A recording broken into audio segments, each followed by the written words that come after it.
Welcome back, everyone. I'm Sarah Peck, and this is the Startup Pregnant Podcast.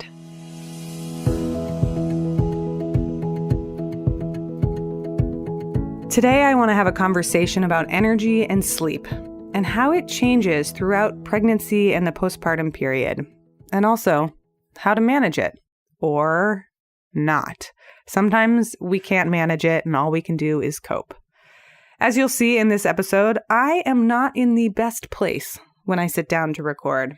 For most of the third trimester of my second pregnancy, I struggled with extreme fatigue and a lot of insomnia. Insomnia, especially during pregnancy, feels like one of those cruel tricks to play on a pregnant lady. So in today's episode, I bring my guest co-host and longtime friend, Cary Fortin, back on the show. If you've been listening along, we're doing a series of friendship conversations where we dive into the deep stuff. What it's like to make friends as an adult. How we both took maternity leave. The surprises and devastations of parenting, and more. In today's episode, we reflect on pregnancy and energy, and the energy loss that can be so brutal to deal with. Someone at the waiting room in my doctor's office whispered to me, "They don't really tell you how tiring it is. From the outside, it looks cute. Oh, you're pregnant. Oh, you're tired. Oh, but you're bringing a life into the world." And from the inside, it feels like you've lost, for me at least, half your ability to function and you're just barely scraping along. And because I am so sleep deprived when we were recording this, there are snorts and giggles. I'm a little punchy. You're going to hear a more unfiltered side of myself. Welcome to the reality of pregnancy in all of those forms. Welcome to the Startup Pregnant Podcast, where we talk to creative leaders about what it means to be an entrepreneur and a parent. I'm your host, Sarah K. Peck. There is so much to learn when it comes to pregnancy and parenting. You all know that I'm a huge fan of learning from experts and gathering your tribe of people to learn from. So one of the ones I highly recommend is called Alavita Nutrition. They are the sponsor of this episode, and they are a tremendous resource when it comes to food and health and wellness. Anna and Megan started the company, and they are registered dietitians and entrepreneurs, and they want to make eating good food and understanding nutrition easier for busy moms. I have been stalking their blog and reading all of the recipes, and now it makes a lot more sense why I crave a bazillion eggs and green juice during my pregnancy, because I understand the science behind it. If you want to learn more about nutrition and how to take care of your body before you're pregnant and while you're growing a baby and afterwards, go check them out at Alavita Nutrition. Also, for Startup Pregnant listeners, if you use the code StartupPregnant, you get 20% off of their self-paced programs or their nutrition consultations. I have all the links in the show notes so you can check them out. And thank you, Alavita Nutrition, for being the sponsor of this episode.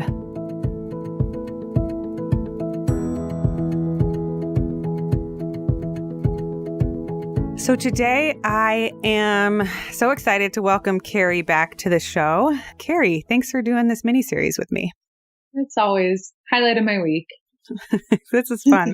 So today I want to talk all about energy and how it changes, because I think pregnancy was one of the most profound experiences of feeling like, oh, holy shit, I've been hit by a truck. I have no energy in the first trimester.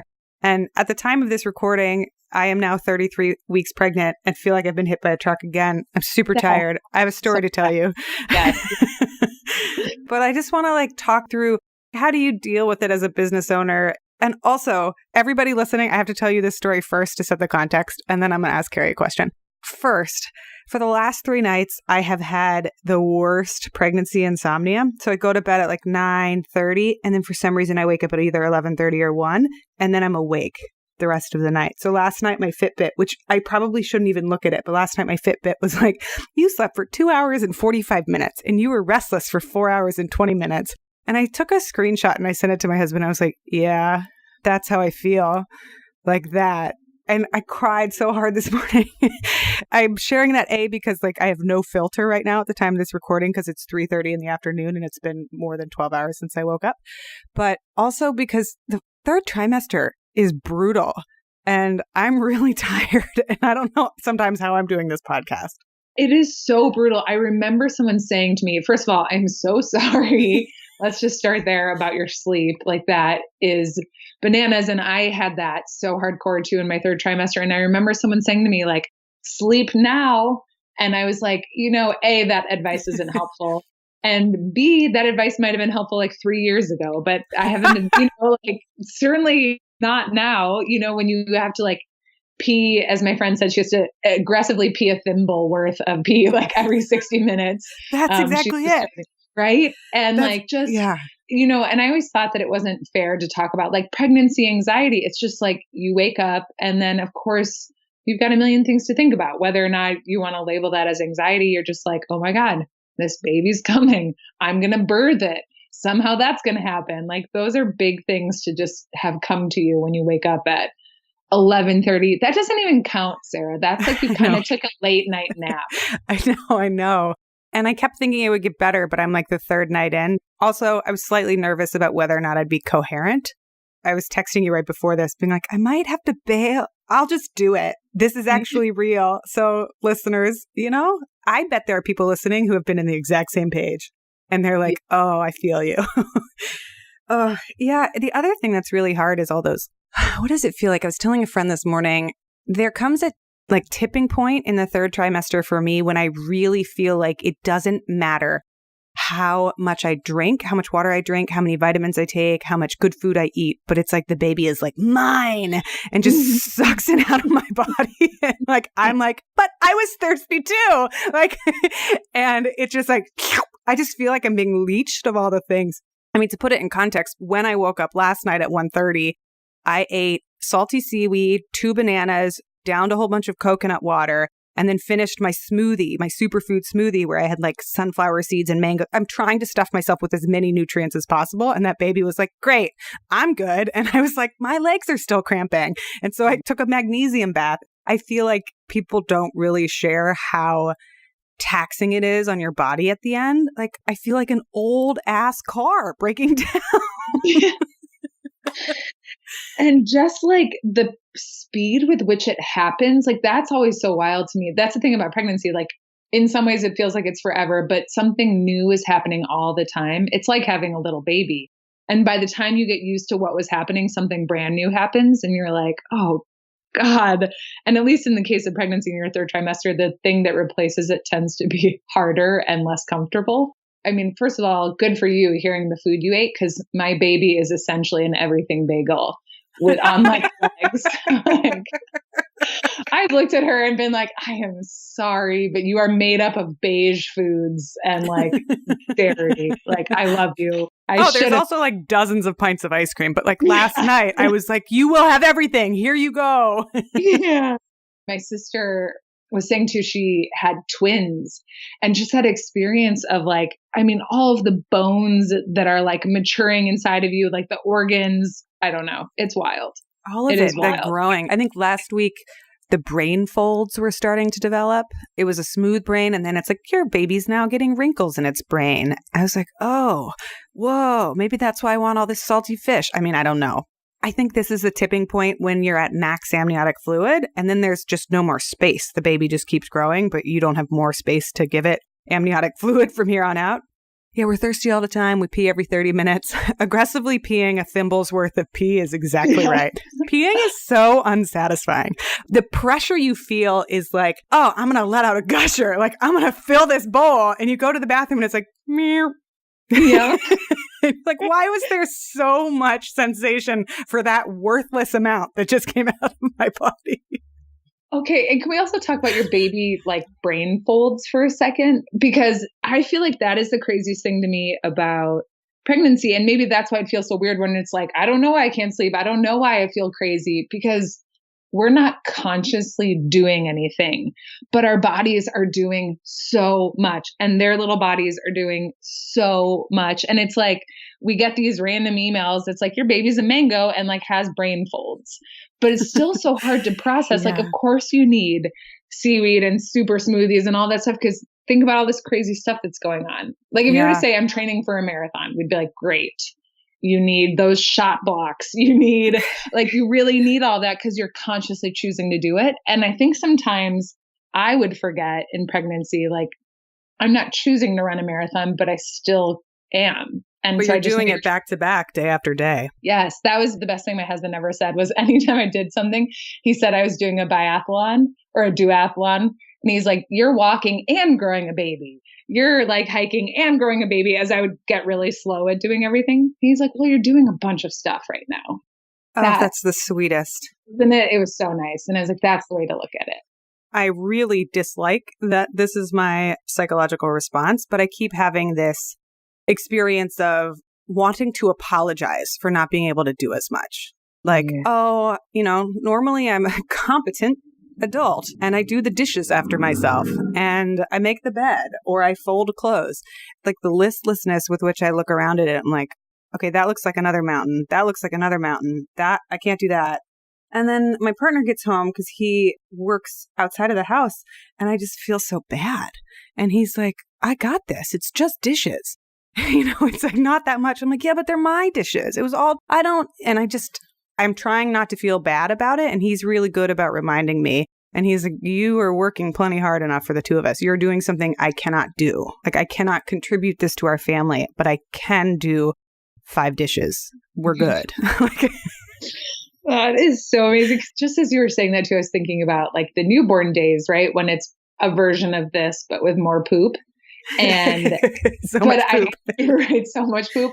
But I feel like I didn't even have like the lens with which to look at my house and be like, oh, this is gross. I just like put the dishes somewhere and walked away and didn't think about them again. So maybe that's the hardest part about pregnancy, this late stage.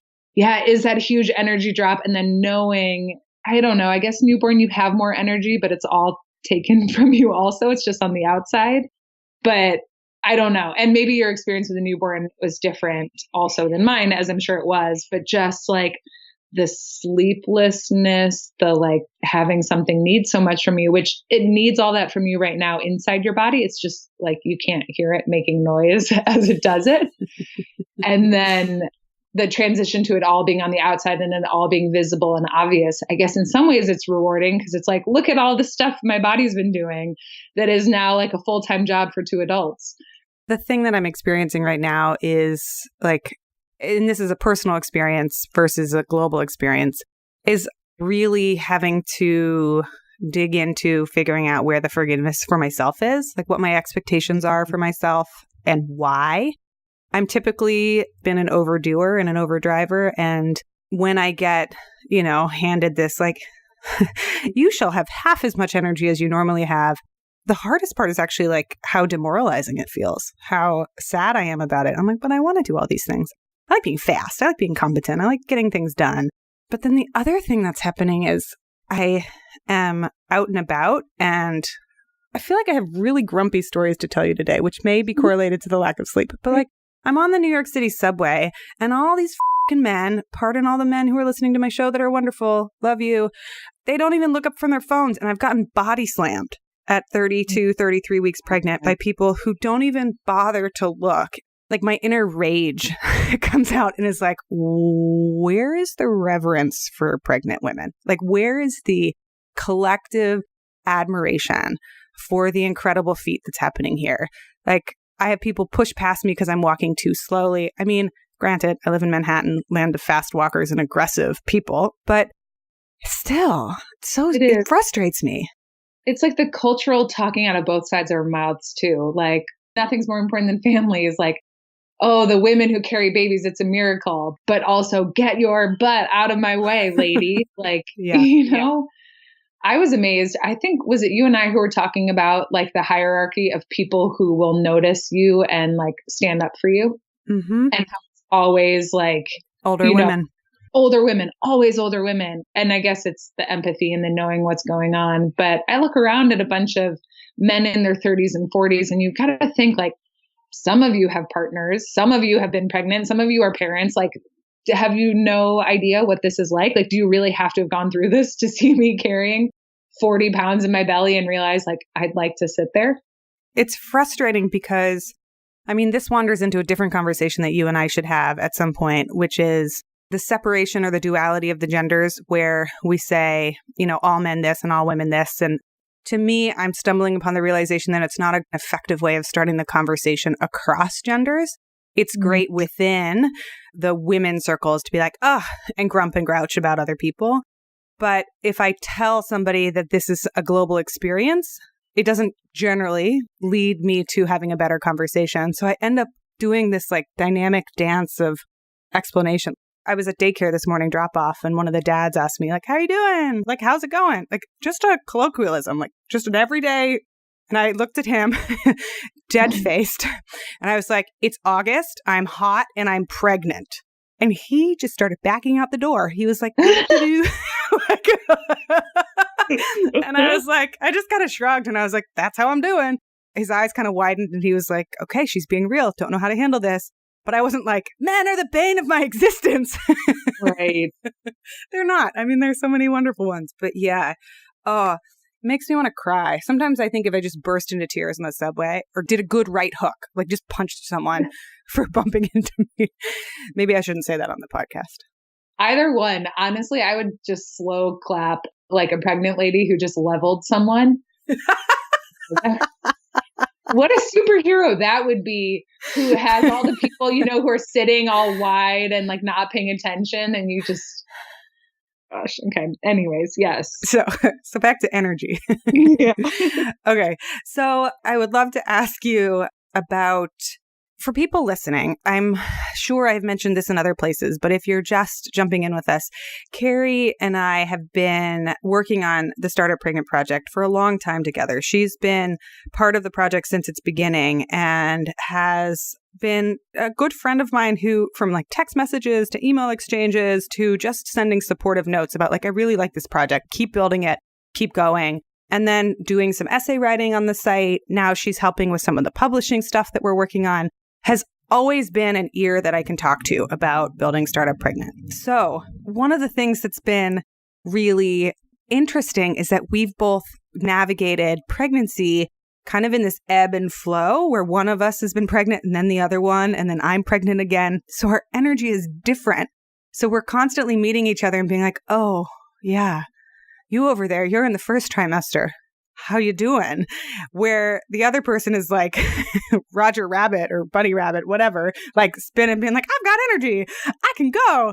So Cary, what has it been like on your end going through this project over the last 2 or so years together and navigating these energetic ebbs and flows? It's so interesting. And what I will say, I have always appreciated, in some lucky ways.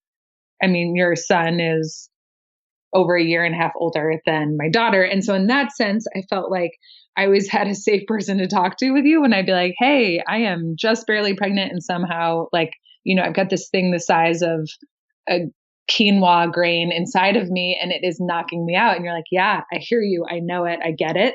And so I've always appreciated that you had that experience before me, so you understood.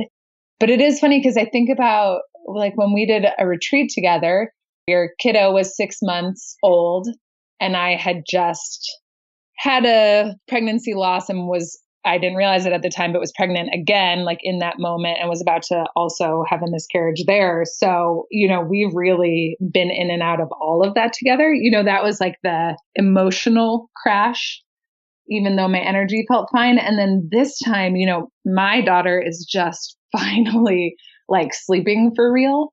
And I am just finally feeling good, exercising in like a somewhat meaningful way, like running or sweating or doing something like that, which used to be a big part of my life. And so now it's nice because you're starting to prepare for baby and make space and slow down. And we've had some conversations where I've been able to say like, I'm coming into the open, like I have been ramping up and I've got space now. So what can I take on? Can I help? Can we talk this through? Because all of a sudden I'm the one with energy. Whereas it felt like for the past several years, it's been you who's been either, emotionally energetic when I couldn't be, or just helping me through like the first and third trimester and those newborn stages, which were all, I just felt low energy for a variety of reasons. Because I think we started syncing up when I was emerging out of the 6-month period. And most moms I know, it's between 6 and 12 months, like screw 3 months. And some moms talk to me and they're like 6 months, they're like, I'm still fuzzy headed. What is going on? And I'm like, is your baby sleeping? And they're like, no. And I'm like, okay, like it'll be a bit, you know? Are you full time at work and doing the whole pretend thing where everybody thinks that you're supposed to be 100% back to normal, back to your body, back to everything? And you're like, what just happened? I think we started right around Leo was 6 months or 8 months, and you had gone through just a series of emotional hits as well as physical, just through the pregnancy loss and figuring out like how much time to take between trying and growing and grieving and all of that. And that's been the last, now he's 2.25. So almost 2 years, because then you got pregnant and you went through the first trimester, the second trimester, the third trimester, and then the newborn period, all while I was not gaining steam, but like reacquainting myself with things I used to be able to do. Yeah. And now I feel like I'm submerging. Like I do feel like I'm going underwater a little bit right now. And I'm about to really submarine because I'm going to have a toddler and a newborn. I'm scared. I'm not excited by it. I don't think we look forward to losing our energy. At least I don't. Your little one is 8 months old. 8 months? Yeah, 8 months old. It's wild. And so you're having the glory days of like, I can leave for 4 hours or whatever it is. Like, my leash is getting longer by the millimeter every day. It is this experience I'm having, you know, and I'm still in nursing and pumping and whatever mom. So my tether to my daughter still feels, well, I guess that's it. It's a bond. And sometimes it feels like a leash and sometimes it just feels like checking back in, but it is sort of small, but it feels so much bigger. And really, like you said, you know, when people say how they're feeling, for me, it was 85, 90% tied to sleep, to like a real full, deep night of sleep. And not just one, but like a couple of weeks before I felt, you know, I still sometimes like forget words, really basic words, or I'll be spelling a word like window.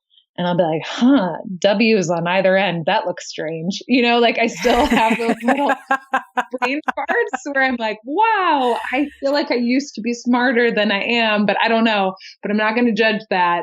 But I do feel like the physical energy, the motivation, the excitement I have is higher than it's been in years, which is invigorating, I guess. Like that's kind of the upward spiral of like, I feel good. Ooh, I'm doing good. Oh, I feel good. This is great. And I'm sure there are sleep regressions and teethings and all kinds of things in my future. So I know that's ebbs and flows. Now, I think it's mostly up, but there are like lulls where you're like, dang it, I had planned for having more energy than this week. I'm slipping because I know I keep slooping words together. It's called a spoonerism, but I'll like put two words together and I'll look at my husband and say a complete sentence that doesn't have real words in it. He just repeats them back to me. Like, I feel a kinship with my toddler. Like, I think you're trying to explain something and I don't know what it is. And I'll just say the word louder until I realize that it's not a word. And I need to separate them. And my brain has gone a little mushy. And I guess that's the thing too. I even think about like this idea of mushy brain and mommy brain and all of these sort of like dismissive terms we have when it's like, no, your brain is changing in this incredible way. Like our brains are not that plastic, not that malleable. And yet I do think that like motherhood is one of these times when our brains change tremendously because you are going to be able to, in like a crowded room, distinguish your child's cry from every other noise. And that takes up a lot of space in your brain. And so maybe you're not feeling so good these days, but that's the thing. I'm like, our brains aren't mushy. They're just getting super strong in these areas that we're not accustomed to. And we as people don't necessarily value or understand, and that society definitely doesn't value. Yeah, at all. Like mommy brain, how dismissive is that? Like an incompetent uterus. I'm like, what a-hole thought of these like names for things. Names, right? I don't know. Yeah. Actually, so I just spoke with someone the other day. She was talking about the brain changes that happen. Yeah, mommy brain is so dismissive. And there's this myth out there that our brains shrink when it's really that they like consolidate and restructure. And the person I interviewed, she's going to be on this podcast, but like way later because it's not coming out till 2019 because I did all the interviews in advance. I have not finished editing them at this point, 33 weeks, getting a little nervous because there's a lot more editing to do. We were talking about it and she interviewed this neuroscientist who shared that there are two major times in our life when we have the opportunity to rewire our brains, to restructure them. We have the most neuroplasticity between ages 0 and 6, like the early years of our life. That's when we are like just soaking things in and building our brains. But then, and this is not just for moms, this is for all parents, including dads, co-parents, etc. When you go through the birth of a child, if you are enough of a caretaker, if you're absent, it doesn't work. But if you spend enough time with the child, you have the opportunity to rewire and restructure your brain. And I am so thrilled by that because I think that like the opportunity to just compound or restructure or rethink or rebuild who you are, who wants to be in a rut for the rest of your life? Like, what a cool chance. It's something I think about a lot right now as I'm going into this second baby. Like, who am I going to be? And like, what is shedding? What's going away? What's coming? You know, what am I receiving? And it probably won't look very pretty. All of my experiences of transformation or growth have been just like my toddler's, you know, just as messy and tripping and falling and pooping in his pants and whatever it is that he's doing while he's learning. Like, it's not the most glamorous way. It's not like we're polished from the beginning, but there definitely is cool transformation that happens. So I'm willing to go under, you know, submerge a little bit, sloop some words together, see what happens. Yeah. I mean, I feel like, first of all, I was like, thank you for using the word neuroplasticity. I swear we are intelligent people who know words like that. I was like, your brain moves and stuff.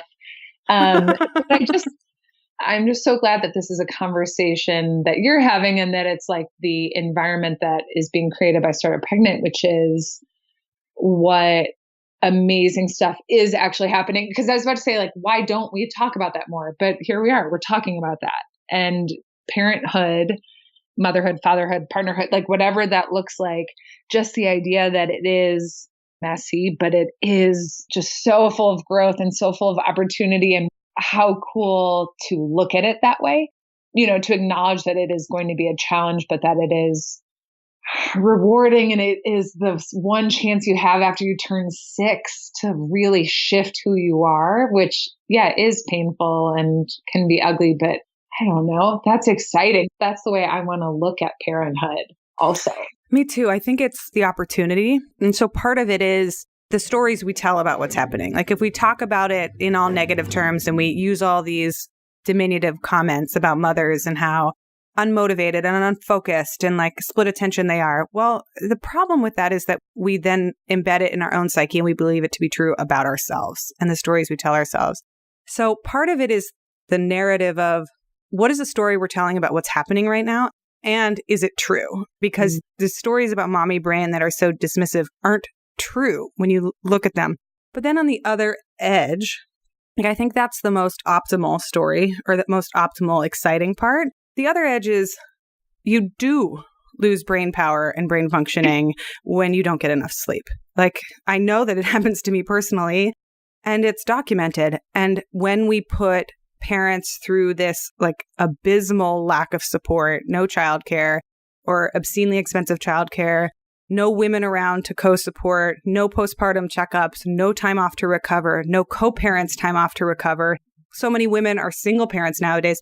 Like we don't even get the opportunity to be in that optimal space because people are just trying to survive. Yes, true to all of that. I remember distinctly being in the hospital and I think we were about to be discharged. You know, it was like 37 hours after I had had my daughter, maybe a little bit more than that. And the pediatrician came in to sort of give her like going home, like thumbs up. And he looked at me and said, and I've never seen him since because he was just someone in the pediatrician's practice. And he just said to me, you know, make sure you sleep. There's a reason why sleep deprivation is used in torture. It's because it's so effective. Yeah. He was so charming. He was so sweet. You know, he was making sure her hips were good and was just being so just sweet and sensitive. And I felt great that he was handling my, you know, less than 2-day-old daughter. But then he said that to me and just, it was like you could tell that he said it a lot of times and was trying to practice the most meaningful way of saying it, which was like, I'm not just saying like, ooh, take care of yourself, no big deal. I'm saying this is something that we do when we try to harm people, is prevent them from sleeping. So please, like, Take this hear this and take care of seriously. yourself. Yeah. And that's hard because it's, people are flooded with so many feelings and emotions and overwhelm and advice, and everyone's stuffing things into your hospital bag, or like showing up with flowers, which are, to me, the most worthless gift ever. I'm like, flowers, wear the diapers. Like, come on. And so it's like, how do you really impress upon someone, like, make sure you sleep? Do that. Yeah. That's and hard. you know what? I don't think it's me to say to someone, right? Because I also know I came home and I was like on an adrenaline, or I don't know what it was. It was a high that lasted for like 4 or 5 days. And I was just like, I couldn't sleep when the baby slept. I just wanted to stare at her and smell her and hold her and get ahead and change things and like wash her cute 3-month-old clothes. Like, I don't know what it was, but it was really and fold in my them body. and organize them.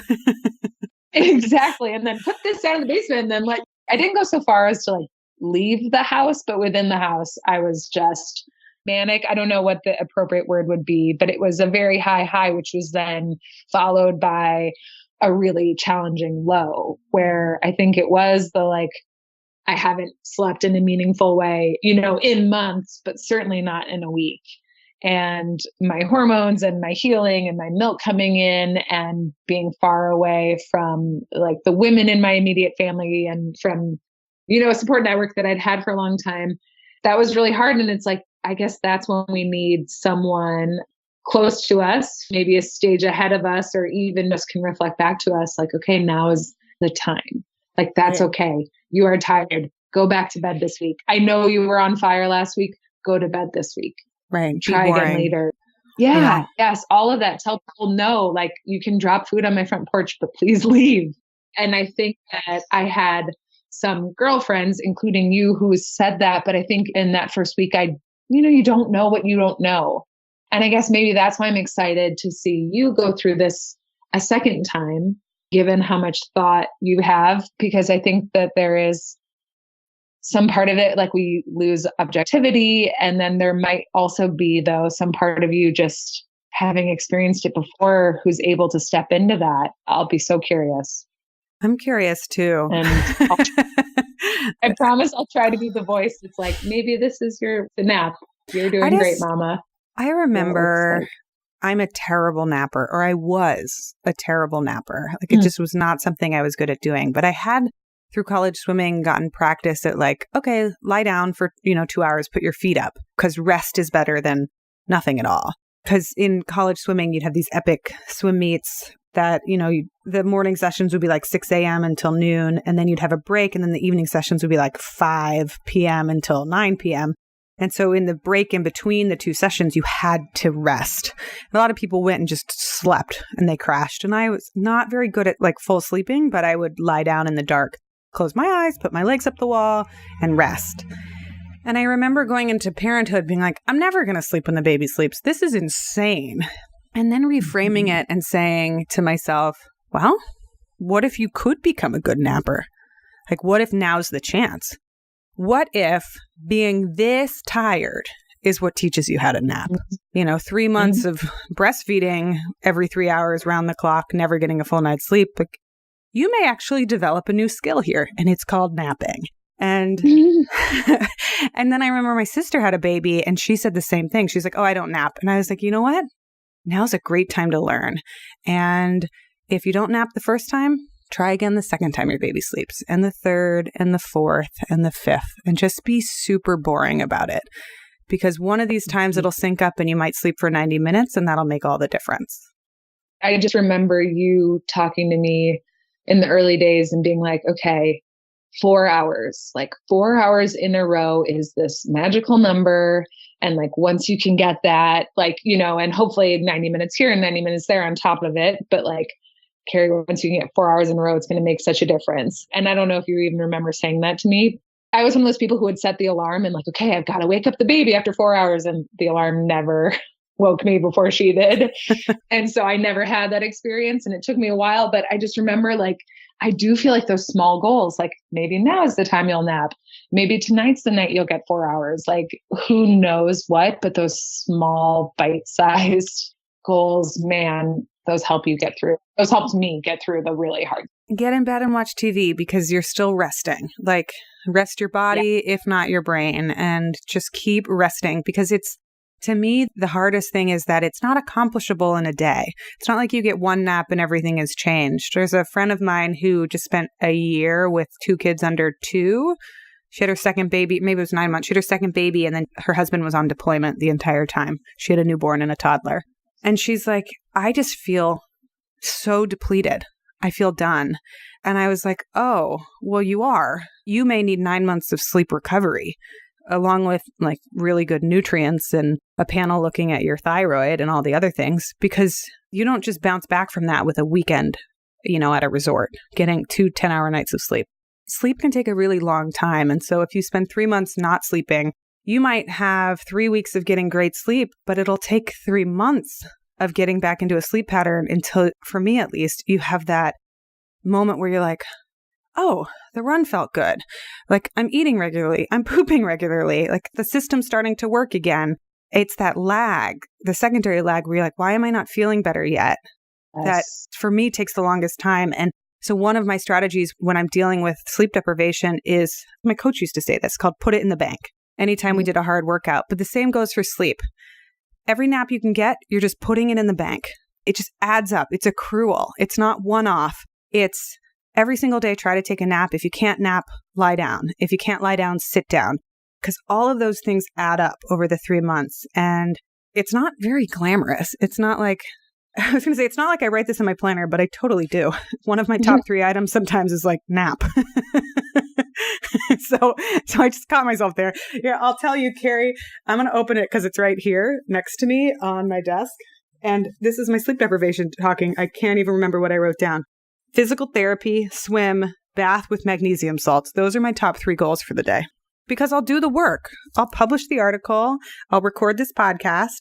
It's not those things that are hard for me to get done. My anxiety and my peer pressure and my work ethic will get those things done. The hard thing for me is taking time to slow down and rest.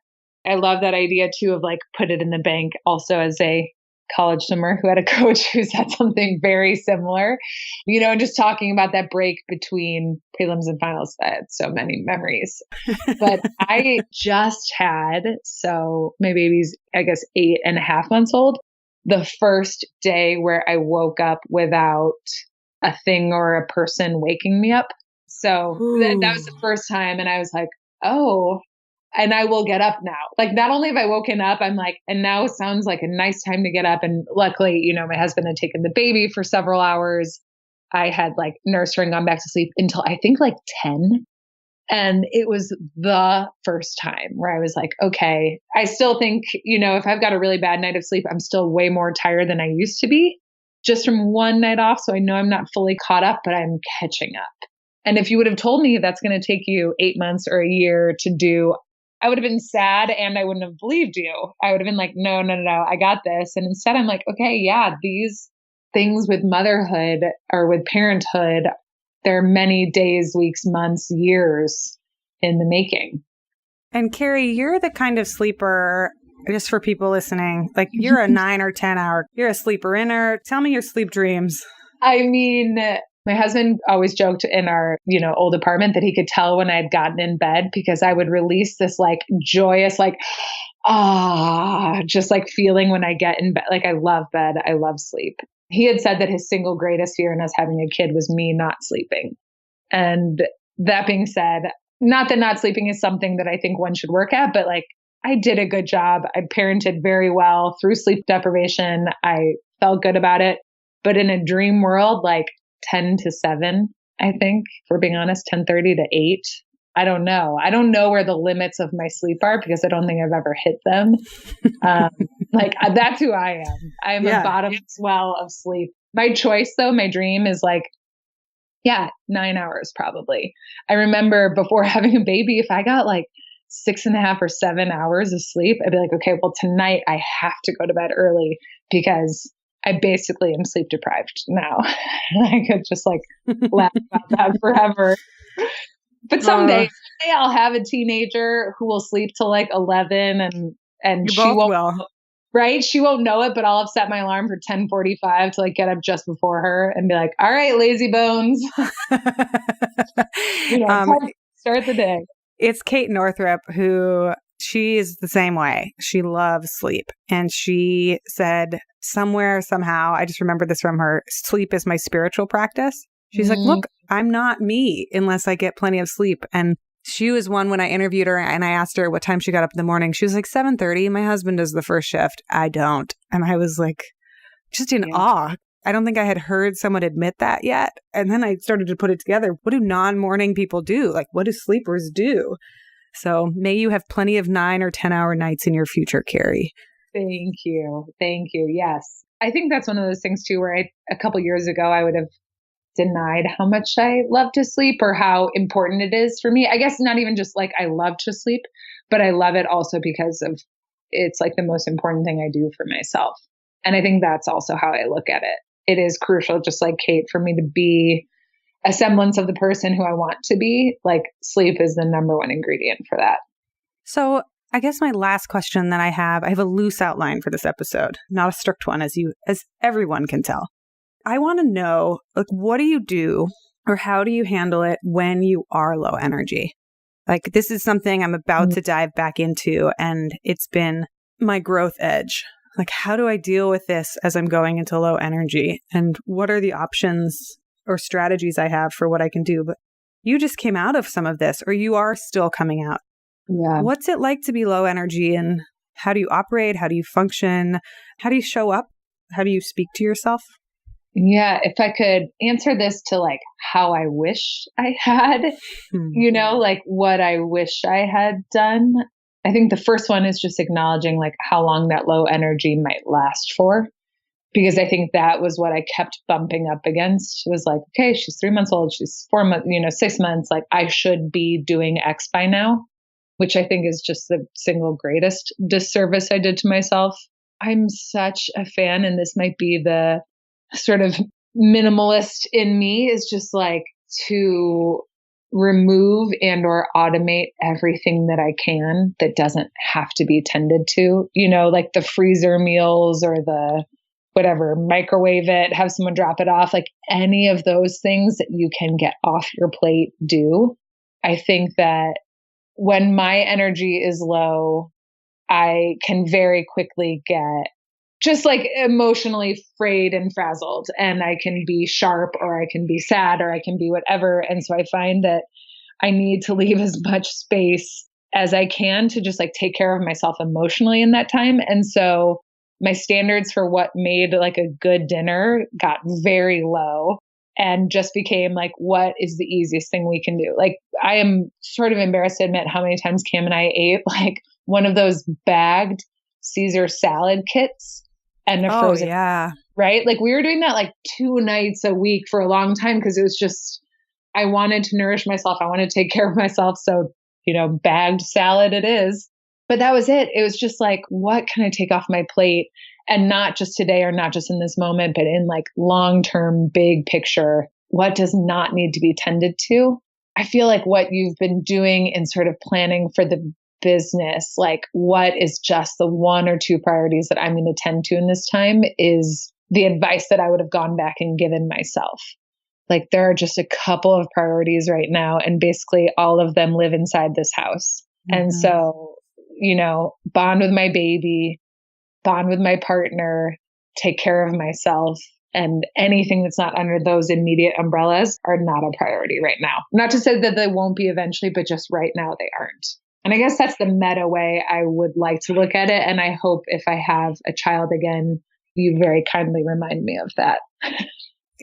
I'll be leaning on you because I'll text you and be like, why can't I do anything? And you'll be like, shh, Sarah, go back to bed.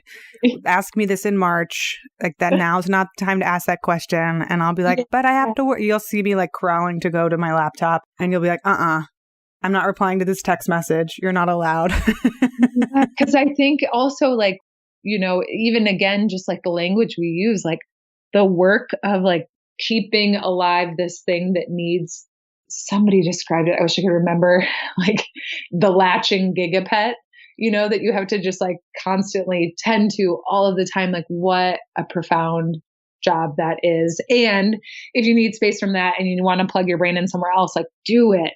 Every parent should take care of themselves in their own way, but just to acknowledge like there's such big work happening inside of your body and inside of the little body that, you're tending to around the clock. Yeah, so true. So that's the kind of ideal / real. What else comes up for you?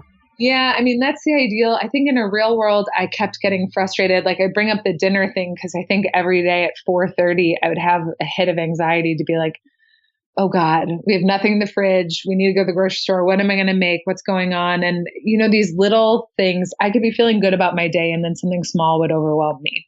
And I think I realized just kind of how full I was, how close to threshold I always was. And so I think letting small things go, I think like yin yoga or stretching or something like that, where I felt like I was still moving my body or paying attention to my body instead of just being this hunched over nursing mom all the time. That felt really good. But again, like this sort of slow and delicate and gentle parts, I think that's really good. And then I think, I don't know, again, just the grace in hindsight. Like if I did cry, if I did lose it, if I did say something, kind of insane to my partner because he got the wrong kind of tombstone pizza, to just say I'm sorry to whomever and then to allow myself to just get past it. It's so true. It's so hard. The thing that comes up for me is as I'm facing this, looming deadline, which is unknown, could the baby come in 4 weeks? Absolutely. Right. Could it be 9 more weeks? Yes. If it's 9 weeks, will I want to take the baby out myself? Yes, that too. Looking at what feels like an insurmountable amount of work and all the things that are on my plate as the steward of this company and like all the things I want to build and all the projects I want to make and like all the uncovered possibilities. It's hard. It's really hard because I feel like there's so much potential and momentum and I'm leaving right at a time when I want to keep going. And so I'm asking myself questions like, what happens if I do nothing for 6 months? Is it possible that good things will still happen? Could the podcast still grow on its own? Right? Like, does my injection of hustle energy, is that necessarily the best move at all times? And one of my recent affirmations is because, Lordy, I'm so tired at some of these days and I do not have the capacity that I normally do. What is normal? I ask, how can this be simpler and easier? Like, how can editing this podcast not take 4 hours? What if it only took an hour? How can writing this article be simpler? What if I emailed them and said, let's cut it by half or let's do half? And asking that question of myself, this is not one that I'm good at, but I work at. Who can I reach out to and ask for help? This whole podcast episode has reminded me, Cary has energy. Sarah does not. We should keep talking. Like things like that, where it's, these biases of like, I have to do it all myself. I have to work really hard. I have to do it all. And it won't grow unless I'm like working at 110%. Those are all potentially limiting beliefs. So it's not easy, but this pregnancy parenting thing is really forcing me to challenge my own assumptions. And maybe the best thing for my business is to nap, not to do more. Isn't that wild? Like, just to even say that out loud, to like allow that energy to exist and to say like, maybe the best thing for my business is to nap. And, there's a part of me that's like, yes, we need to say that more. And there's part of me that's like, that's crazy. That's never the right answer. Oh my gosh, no, we should all be pushing. And I think that maybe to come full circle on that neuroplasticity, not only do we have this opportunity to question beliefs and to do some of this more, I don't know, emotional and other look inward, like our brains are actually going to be changing and could maybe support that. What if you held some of those mantras and some of those ideas really close to heart for the next 12, 16, 20, however many weeks, and that like actually really shifted something anatomical inside of you? Okay. On that, I'm going to leave it there. And people listening, what do you do when your energy changes or when something significant comes into your life like this? How do you experience it? How do you deal with it? You're welcome to go leave a comment on the blog post for this episode and tell us. I told you a whole bunch of my stories. Cary told you a whole bunch of hers. Tell us your worst sleep deprivation moment if you'd like to, and or how pregnancy has inspired you to change something about the way that you do your work. Thanks, Cary. This was awesome. Thanks, Sarah. And I always say this and I mean it. Leave us a review on iTunes if you like our show. It takes a few seconds and it really does help us a lot. If you want more of what we're talking about, go over to startuppregnant.com and get on our email list. We send out a weekly newsletter with time-saving tips for parents and entrepreneurs. And I always include a weekly gadget or tool or something awesome that we've stumbled upon to help make your life just a little bit easier. And as always, you can reach out to us at hello@startuppregnant.com. We love hearing from you.